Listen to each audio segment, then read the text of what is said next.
Hello, everyone, and thank you for tuning in to this month's installment of Conscious Conversations featuring the awesome team of mental health professionals here at Nashville Emotional Wellness. My name is Baylie Spring, MSW, and I am joined here by my lovely Tua Bolte, and we're excited to spend time with you today. Hello, everyone. So I'm Tua Bolte, as Baylie mentioned, and today we're going to be unpacking the topic of social justice consciousness. These conscious conversations are intended to educate, uplift, and provide guidance on how to deal with life stressors. Remembering always that our motto at New is real people helping real people with real problems. And these conversations are such a good opportunity to have real talk with our therapist. So let's dive in. So, to start today, our conversation, when I think about social justice consciousness, I think specifically about our practice as a Black owned practice, that it moves from a place of being trauma informed, moves from a place of inclusivity, moves from a place of centering marginalized experiences. Baylie, how do you feel in working in a practice where that is just inherent in our culture? Yeah, I feel as a person of color extremely supported all the time. I also think as a clinician, I feel supported in how I support my clients, especially being in a Black-owned practice when we have our clinical team meetings, for example. That's a really good space for us to, get support and resources from our fellow clinicians and colleagues. And it feels like you're seen and you're heard, and we're all here on one team to really do this social justice work, right? In our work. And as like I said, as a clinician of color, it is imperative to have that space because that space is not always applicable for us.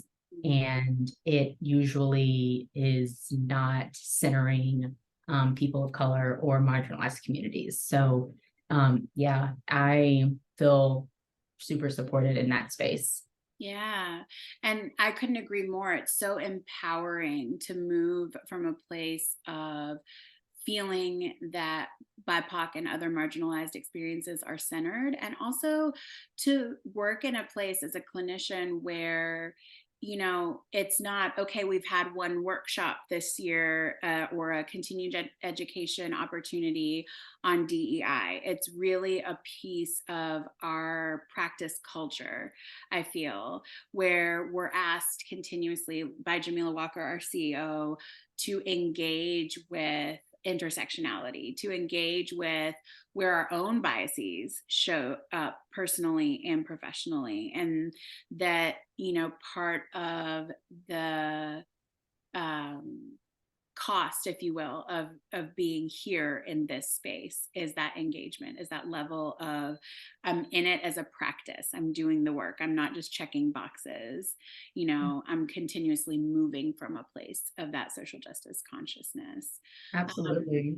how do you feel like that shows up for you in your work with clients as a clinician? How have you seen the power of um, that in the therapy room, of having someone come in and, for maybe for the first time ever, their experience is centered? Yeah, I think it, I really try to empower my clients and allow their story to be heard and seen and valued. And by doing that, it simply is just believing my clients when they share their stories, because oftentimes we find that our clients come in and we're the very first person that even listened to their story, even believed them, or even gave them the time of day. Mm-hmm. And how unfortunate that is that we're the first Mm-hmm. in all the individuals in their life, or most individuals in their life. It just allows me as a clinician to hold that space for them, and allow their story to be centered. And oftentimes it's not. So in this work, that's what I really try to do in my sessions with my clients.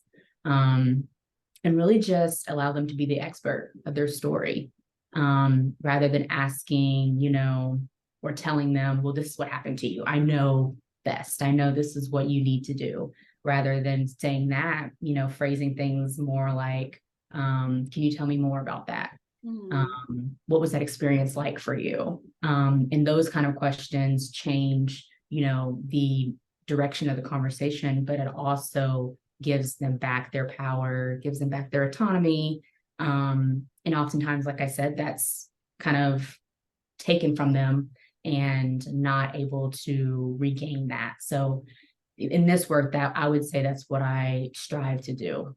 Absolutely. And I think that offering our clients that agency, that sense of self again, and starting from that place, it is so healing, right? Even just that piece, like you were referring to, of wow, I'm in a space where my voice is heard, where I can tell my story and somebody believes me, somebody hears me, somebody sees me, is so empowering. I think too that part of, the power of a marginalized experience being centered, whatever that is, right, is bringing difference into the room. I think that what happens a lot in society is that we're asked to diffuse difference. We're not going to talk about it because if we talk about it, it might create conflict, right? And one piece of that culture that we referred to, the culture of social justice consciousness, and moving in that as a professional and personally, to me, feels like always inviting difference in and acknowledging it and saying, yeah, absolutely, we have a lot in common. Of course, there's a lot of spaces where we intersect and where things resonate between all of us, no matter what our background or experience, right? But that, so very often there are ways in that I don't know what your lived experience is, Yeah. and acknowledging that can be so liberating. Yeah. Um, how have you seen that kind of play out in your sessions? That space of, whether it's around race, whether it's around economic background, lived experience, whether around it's, even whether it's around having a client come in having experienced a grief or a loss that we don't know. Yeah. Where have you seen that play out where you are able to acknowledge that that difference exists and still create connection? Yeah, I think clients visibly being overcome in that moment is probably the biggest sign of relief for me, to know that, okay, what I was striving to do, they received it. Mm. And no, I don't like seeing my clients cry, but it crying is a natural release, as we know. And sometimes when clients are forced to diffuse, like you said, situations because, well, this is going to cause confrontation. This is going to cause disagreement, turmoil, and I need to keep the peace. And they're taught that in society, maybe in their families, maybe in their workplace. And then you're that person that says, no, like maybe it needs to cause confrontation. Maybe it needs to cause, discomfort, because discomfort is when you grow. And Yeah. when you're uncomfortable, you flourish and you're able to grow and learn lessons that maybe you needed to learn. So yeah, I would say when clients are emotionally and you can see physically that they're overcome is probably the best way to feel like, okay, we're doing the work here in this space, and they feel comfortable even to even do that in this space, right? Absolutely. It's such a signifier that they can release in that way, right? I feel safe. Something that I was resonating with as you were speaking, Bailey, was the piece about safety and discomfort. And sometimes I think we associate the two when they're not, right? That like you said, growth sometimes requires discomfort. Yeah. And one thing I think that we as clinicians can have the power to do, and the skill set to do, is to create a safe place where we can show our clients that they're not emotionally endangered, but Mm, that we're going to sit with them in the discomfort, right? And that sometimes the discomfort shows up and sometimes that conflict is there, but that yeah, there's no danger there, right, right? That it's a right, safe, trusting environment, within which to practice. And right. even I think about also how important it is then to acknowledge and center difference, right? And to name it for what it is, because one thing we can do in our therapeutic relationships is mirror what that looks like in a healthy way, right? Okay, I might say something wrong, right? Because that's the other thing I want us to acknowledge as clinicians is we're not always going to do this work correctly. We're going to Mm, say the wrong thing. We're going to miss something. We're going to make assumptions. We're going to move from a place of, internal bias that we haven't recognized yet. It's because we're human, right? mm. And so it it's so meaningful and important to be able to acknowledge that and not run away from that, right? That this And I work would is a even, little bit messy. yeah, and I would even add to what you were saying about as clinicians, we mess up, right? We make assumptions, we have our internal biases. Hmm. And that, first of all, we're humans. So Hmm. we're going to have that. But I would even go another step and say, as being in a Black owned practice, and we kind of spoke about this in the beginning, but having these meetings where our CEO, Jamila Walker, challenges us and asks us in our check-in questions very deep questions that maybe sit uncomfortable for us as personal, Hmm. right? And most of the time they do, and they're supposed to. And it makes us have to check those biases, That's right. right? And it makes us have to check them, but also recognize them instead of saying, "Oh, I don't have that bias." Well, you do, Hmm. and having the bias is not necessarily what's wrong. What's wrong is not recognizing that you do. That's exactly. That's exactly. And You said it so. being able to recognize that you do and how can you change it, That's right? right. Because we're all human, we all have them. That's right. um and that is the social justice work I think that we're speaking about here. Is we're not saying that we, me and Tua, are the perfect being human beings that don't have No. biases, that don't sometimes do things that we're not proud of. Mhm. But when you know that you do that, it's then your responsibility to Mhm. do the work, to recognize it, to do the work to change it, and then to help others do that same thing. And that's what I really feel like the work that we do is so important. Yeah, it's so grounded in that, right? Um, Is and grounded in that process. And as you were talking about always being in it, right? About being in the we're gonna make a mistake, we're gonna have the rupture, we're gonna engage in the repair, right? We're asked to sit in those uncomfortable spaces ourselves. I want us to kind of acknowledge that this is sort of a never ending process. It's not the one and done. I think so much of the time, um, we like to check the boxes of, oh, I've done this work, I've checked my biases, I've thought about intersectionality, but it's not a one time thing, right? Like you're saying, part of the act of being socially conscious and oriented in this way is knowing, hey, this is something I'm going to be working on forever. I'm going to be in it, yeah. um, because we're always going to encounter those differences amongst each other and those different lived experiences. One thing I wanted us to think about and address, because I know we've both seen it, in our practice as clinicians, but just more globally in the mental health field, is what happens when there isn't this culture of social justice consciousness amongst practitioners or within an organization. Yeah, I think when it isn't your clients, you can feel that from your clients. They bring it into the session, with their energy, with their even their language, Mm. of why maybe they didn't say something in the moment when something happened, or they were told, explicitly by someone, don't bring that up. Um, Something that we see specifically in schools, I would say, is misdiagnosing, Mhm.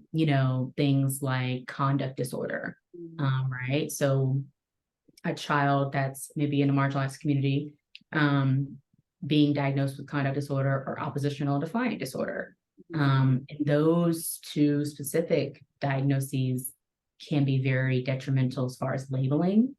And then speaking further from that, thinking about this school to prison pipeline, right? And that being something that is very harmful, very traumatic. And how do we as clinicians make sure that we aren't labeling based off of biases, That's right? And right. that's why it's important to address them.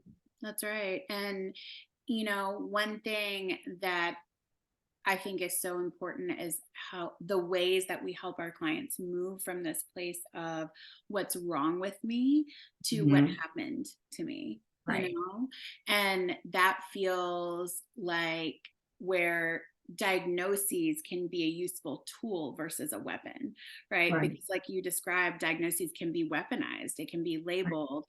And so much of the time, I think about schools particularly, like so much of the time, what looks like opposition is really a trauma response. And, are you getting the whole story as a right. mental health professional? And I think some of the, as we've identified in our conversation, some of the barriers to getting that whole story is moving from a place of expertise rather than humility, right? From a place of, I know everything about this person based on what I is on their chart, right? Or based on what I'm looking at, or based on stories I've heard about people from the group that they're part of, versus allowing, an individual to, as you said, be the expert of their own life and tell their own story. And I think that sometimes when we talk about social justice, it can feel like an abstract term. What does Mhm. that look like Right. on the ground? And when that social justice consciousness doesn't exist, as you've described, it's a very real harm that happens in people's Yeah. lives. It's Yeah. not just this abstract term that exists. There is a cost to mental health professionals not moving from a place of this social justice. And I would even Mhm. add, you said something about changing the line of questioning. So not what did you do, but what happened to you. And we'll add this resource in the comments when we're done. But this book, oh, I don't know if you can see it, but Yeah. it is What Happened to You by Bruce Perry and Mhm. Oprah Winfrey. And it talks just about that, Mhm. about what happened to you, and that, behavior is a trauma response, Mhm. right? And as clinicians, we know that. And hopefully, knowing that you can do work, your work is better, implemented, it's more beneficial to your client when you know that information. But most people don't know that behavior is a trauma response. And I think that book is a really, really good um resource to explain that in the most simplistic way, but also it's a worth a read. So it's, Absolutely. like I said, it's called What Happened to You, and it's conversations on trauma, resilience, and healing. And like I said, we'll add that in the resources, but I just was thinking about that and I had that over here in my collection of books that I have. So I was like, oh, that's perfect. But That's it's a right. really good book. And thinking about social justice and consciousness as a social worker, Mhm. right? Right? We are taught in our pillars to do this work. And how do we do this work? And what does that look like? And in my grad program, we were assigned to read this book. Mhm. And, you know, assigning to read something, it's like, oh, we have to read this, like what? But then after, you're like, I want to read that again because it's so powerful and it's so meaningful and it's so just resonates maybe personally to you. Absolutely. And thank you for sharing that resource because I think it's such a good one. And that one specifically, I think, is uniquely accessible both to fellow clinicians, but also to someone who is not coming from a clinical perspective and just wants to engage with that question of what happened to me. And, helps, I think, start that, even if it's just an internal dialogue of exercising a little bit more compassion, both towards ourselves and towards each other when it comes to these behavioral responses, right? And what does that look like? Yeah. When you think about, because some of the things we've been talking about are, again, how do we engage with social justice consciousness? How do we create and sustain a culture of it? How do we do it as a practice? Because as you mentioned, at least for social workers, it's in our code of ethics, and we're asked to practice it on the micro, meso, and macro level, in our work in the room with clients as advocates and thinking about how we show up in the world. And so, what are some of the things you are able to identify that feel important in the practice of keeping it at the forefront of our minds, creating that culture with each other, holding each other as clinicians accountable to this work? I think just continuing to have conversations, constant conversations within if you're in a practice, having that conversation within your practice, having that conversation with other colleagues that of how are you doing this? Like, how are you feeling about this? This is what I learned, and being able to share that. And then a second piece I would add is curiosity. I think when you're curious about something, you learn the most. So practicing, first, having constant conversations, and then two, curiosity. I would say those two things are the biggest things to continue this work as social workers, but also as mental health professionals. Absolutely. And I think too, something important to acknowledge is that, what we mentioned earlier, just to come back to it, is sometimes that those conversations are going to be uncomfortable, and they might be messy and we might not have them perfectly. And that what's so important is that we lean into that instead of kind of going to our corners when that happens. It's kind of acknowledging from the get-go, hey, I might not show up perfectly. In fact, I know I won't show up perfectly in this conversation, but to meet each other with that curiosity and compassion. And like we said, to recognize that discomfort is not danger, right? That yes, that growth, if I'm at the edge of my learning, I'm going to be a little bit uncomfortable. I might have to acknowledge a bias that I didn't know I held, right? I might have to speak to a bias that I've experienced, that is uncomfortable to speak to, but that all of those are opportunities for us to grow as professionals.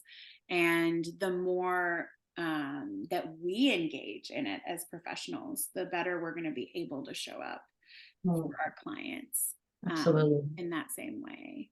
Absolutely. Yeah. Absolutely. I want to bring us back to Nu's motto. We've been talking a lot about how specifically in our practice, one of the things that you and I both reflected on about what a privilege it is to work in a practice where it really is a culture of social justice consciousness. It's in who we identify as, it's in the work that we do, it's in the conversations that we have internally, and to circle it back to our motto being real people helping real people with real problems, in that we have to acknowledge both our own humanity and our clients' humanity if we're going to show up in that way. Yeah. And I would even just add, like, we practice that again by having constant communication, and us as clinicians, of color, we live that daily. For sure. Our personal lives, we live it. And in our professional lives, we live it, and being able to put them together. Right. And then that they're not separate. Like, I am not only practicing social justice when I'm with a client, I'm Mhm. practicing that in my personal life because I have to live that That's right. as a person of color and as being a part of a marginalized community. Mhm. So I would say, as that motto, it's something that, yes, it's the practices motto, but also it's something I think as clinicians we should live. Absolutely. And, I love that we're using it and using that word practice. I think about whether it's working out or dancing or any other hobby that we undertake, right? Anything else that we want to do well, we Yeah. practice. And Mhm. so I just want, as we, bring our conversation to a close, to kind of Yeah. emphasize that point. It's that it cannot be, we cannot move anymore from this place. And I just mean socially, like broadly, from a Right. place of checking the boxes, right? Well, I did X, Y, and Z, so I can't be racist. I am conscious of this, that, and the other, so I can't be sexist or Right. homophobic. And, Right. to acknowledge that we all move with biases, and to acknowledge that there are places that our experiences intersect, and then there are places where our lived experience is vastly different from one Yeah. another. Yeah. And as you so beautifully put it earlier, is imagine the power and the healing that happens when we come together from a place of, curiosity, as you said, and compassion, both for Yeah. So ourselves. much power is in a session when you provide that to a client. Oh yeah. So much power is in a session when you also do that work outside of sessions, Yeah. right? That's the But truth. thank you all for tuning in to this month's edition of News Conscious Conversation. We hope you were inspired, uplifted, and empowered. If you have any questions, reflections, or feedback, we would love to hear from you. Feel free to leave us a comment or reach out to us via email at contact@New Counseling PLLC. And thanks again for listening to us. It's always our goal to equip you and our clients with the tools that you need to be the best version of yourselves. And everyone needs a safe, supportive space, everyone, that will allow them to kind of reconnect with that most authentic part of themselves. Everyone deserves to be seen and heard and have a place where their story is held. And if you Absolutely. ever need any additional support, we're here for you. You can reach out to us at our email, as Baylie mentioned. Check out our website, on social media, and we'll see you next time. Take care of yourselves and each other. Bye. Bye.